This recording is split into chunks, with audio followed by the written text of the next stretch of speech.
They said justice was blind, but I learned it was just for sale. When the judge read the verdict, guilty, I didn't breathe. My son Daniel didn't flinch either. His eyes stayed locked on mine, calm, steady, almost reassuring, as if I was the one who needed comfort. I had spent everything fighting for him, every dollar in savings, every favor I could call in. When the gavel hit, it wasn't just his sentence, it was the sound of my life collapsing.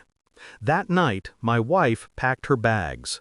"You wasted our future on a criminal," she said, voice trembling.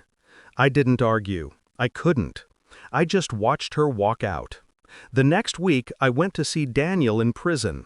He looked thinner, but his eyes, those sharp, knowing eyes, were alive. We spoke through the scratched glass. He smiled once, faintly, then slid a folded napkin beneath the divider slot.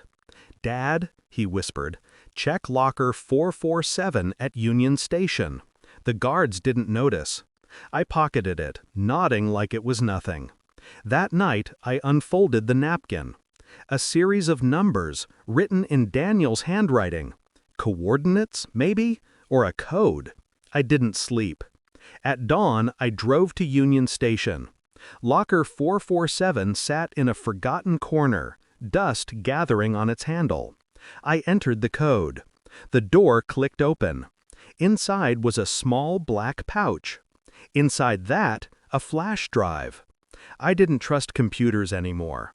I'd watched too many lawyers twist the truth with data. But I needed to know. I borrowed a friend's laptop and plugged it in. Video files. Dozens. One stood out, warehouse_cam3.mp4. The footage played. A security feed. A shadowed figure entering the warehouse where the robbery and murder had taken place. I leaned closer. The figure turned toward the camera. It wasn't Daniel. It was Mark Hastings, his best friend. Mark! The same Mark who had testified against him. The same Mark who swore he saw Daniel running from the scene. I paused the video. My hands shook. Mark's face was clear, cold, focused. I knew right then I wasn't done fighting. For weeks I gathered everything, quietly, strategically. I traced Mark's online activity, his purchases, his sudden wealth after the trial. The stolen goods, antiques worth $500,000, had never been recovered. But Mark?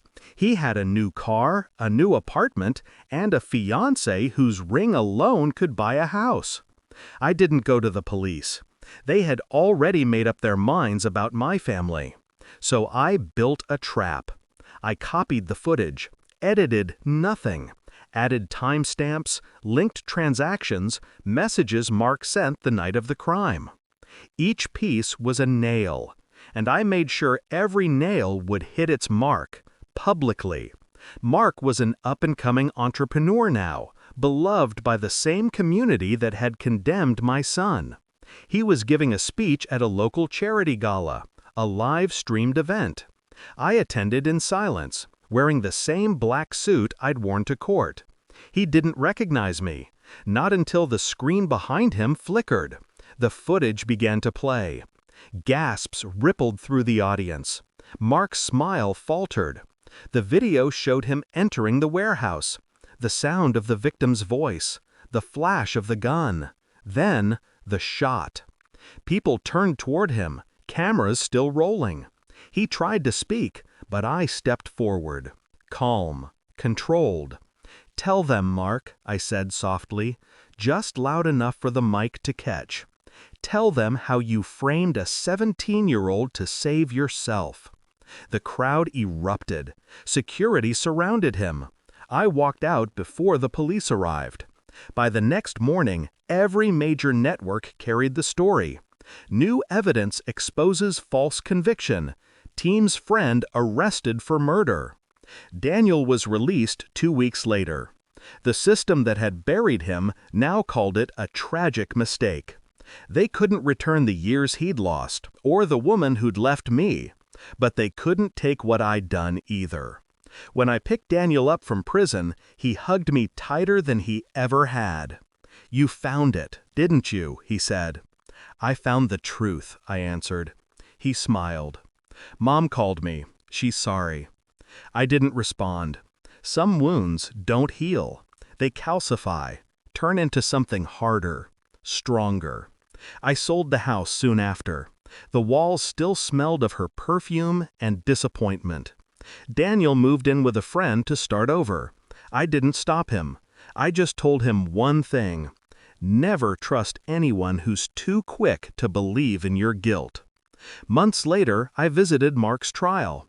He avoided my gaze, but when the guilty verdict hit, I saw it.